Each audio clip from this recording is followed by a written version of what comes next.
আমরা তো নিজেরা সেফ এক্সিট চাচ্ছি না, অর্থাৎ আমি এই দেশেই থাকবো, স্বাভাবিক এক্সিট চাচ্ছি। আমরা দায়িত্ব বুঝিয়ে দিয়ে আমি আমার ঘরে থাকবো।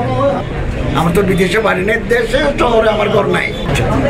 আমাদের সরকার, আমাদের মাননীয় প্রধান উপদেষ্টা প্রফেসর ডক্টর মোহাম্মদ ইউনূস সাহেব একেবারে ক্যাটেগরিক্যালি ঘোষণা দিয়েছেন এবং বারবার এটা আমাদের প্রেস সচিব শফিউল আলম সাহেব রিপিট করছেন যে ফেব্রুয়ারিতে নির্বাচন হবে এবং নির্বাচনের যত প্রয়োজন আমাদের লোকবল, ল এনফোর্সমেন্ট এজেন্সি, প্রশাসন সবার সাথে যোগাযোগ আছে এবং আমরা এভাবে এগোচ্ছি।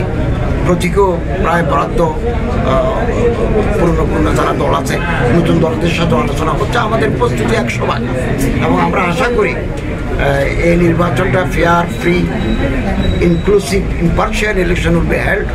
আমরা এটা করার জন্য প্রস্তুতি নিচ্ছি এবং আমরা আশাবাদী ফেব্রুয়ারিতে আমরা নির্বাচন দিয়ে আমরা একটা নির্বাচিত সরকারকে, ম্যান্ডেট প্রাপ্ত একটা গভর্নমেন্টকে দায়িত্ব হস্তান্তর করব।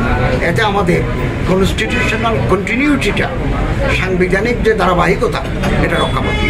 কারণ 5ই আগস্ট 2024 প্রাইম মিনিস্টার যখন চলে গেলেন, 8-এ আমরা শপথ দিয়েছি, 8 তারিখ।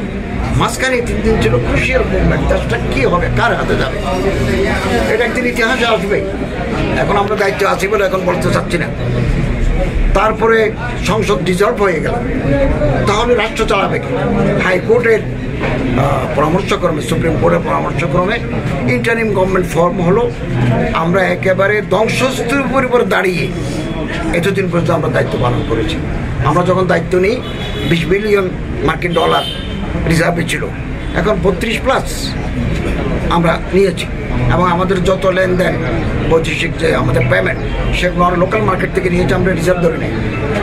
এবং আমার মন্ত্রণালয়েও আমরা অনেক দূরে এগিয়ে গেছি। বিভিন্ন আরও কিছু দৃশ্যমান আমাদের অগ্রগতি আছে বিভিন্ন মিনিস্ট্রিতে। এত কম সময়ের ভিতরে বেশি অগ্রগতি লাভ করাটা আসলে কঠিন, এগুলো সময় নেই।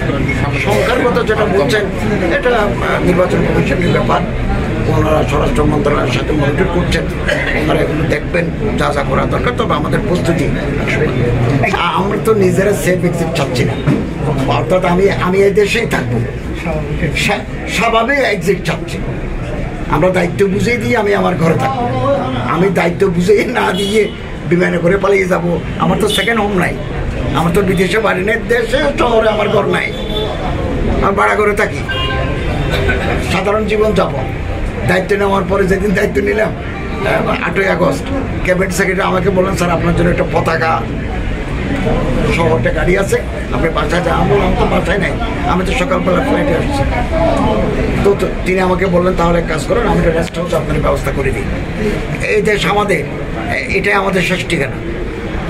আমরা স্বাভাবিক এক্সিট চাচ্ছি, একটা নির্বাচন দিয়ে দায়িত্ব হস্তান্তর করে চাচ্ছি। তো ধন্যবাদ।